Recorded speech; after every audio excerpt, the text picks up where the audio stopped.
People have very high standards how they want their work life to be. And I said, look, if you can get your work life to be where you enjoy half of it, that is amazing, because very few people ever achieve that. Because the truth is, everything comes with overhead. That's reality. Everything comes with pieces that you don't like. You could be a Supreme Court justice and there's still going to be pieces of your job you don't like. Every job comes with pieces you don't like. And we need to say, that's part of it.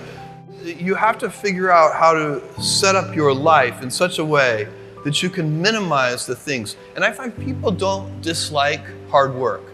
What people dislike is being out of control. Like they can't control their life. They can't control their environment. This happens to me when I get overscheduled. I hate being overscheduled. I want some time to be able to think and free myself. We all have the same amount of time in the world. Nobody has more time than anybody else.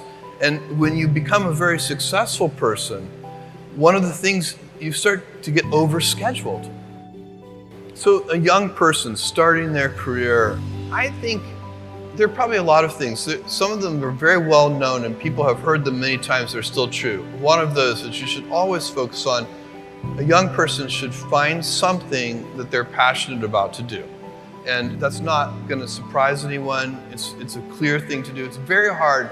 If you don't love your work, you're never going to be great at it. The other thing I would suggest to any young person, even before they start their career, is to really think about their choices. Because I find young people, and when I was young, I made this mistake too. You can get very fixed on your gifts. So everybody has gifts. You know, you have gifts and you have things that you didn't get gifted. Maybe you're extremely beautiful. Maybe you're extremely good at mathematics. There are a lot of things that you can be given. But those things can confuse you because they're not the things that construct your life. It's your choices that construct your life, not your gifts. You can celebrate your gifts. Be proud of them. Be happy of them. Actually, don't be proud of them. Be celebratory of them, but you can't be proud because they're gifts. They were given to you. You didn't earn them. You can only be proud of the things you earn. And so as I got older, I started to realize I wasn't proud of my gifts. I was always good at school. School was always easy for me. And I was always proud that I was a great student. I got A's in all my classes. I was good at math, all of that. And I thought that's who I was, but it's not true.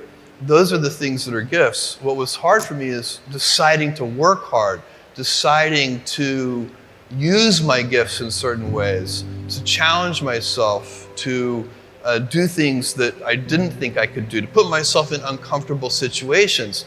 We all I would say to a young person, you can choose a life of ease and comfort, or you can choose a life of service and adventure. Which one of those, when you're 90 years old, are you going to be more proud of? My advice would be the same for any kind of entrepreneur, and that is make sure that you are focused on something you're passionate about. So if you look at the early internet companies, they were started and focused on doing something that they thought was very interesting long before the internet was fashionable in any way. We are currently an underdog once again. We've been in business for 6 years, and there was exactly 1 year where we were not the underdog, and that was 1999. I like the underdog years because it makes, I liked it when all the people we hired, their parents told them they were crazy. Like that was kind of the good era. Fortunately, it's back. In 1999, all the parents were like, giving their brothers and sisters high fives. My son is working at Amazon.com. So that's a very, you can't follow the fashion when you're trying to do a startup company, or I think really anything in life. But you have to, as an entrepreneur, if you're gonna build a company, pick something you think is interesting that has the intersection of genuinely creating real customer value, and then just stay right there and let the wave catch you. Whatever it is that you want to do, there's going to be risk in your life. And risk is a necessary component of progress. You can make any pioneering movements in the world of any kind, whether they be the geographical, physical exploration that I've just been talking about, or whether it be a more cerebral exploration of a scientific field. Or I bet you could ask that question of every speaker here, and I bet that every speaker here has taken substantial risks, whether it be intellectual or otherwise, to achieve what they've done.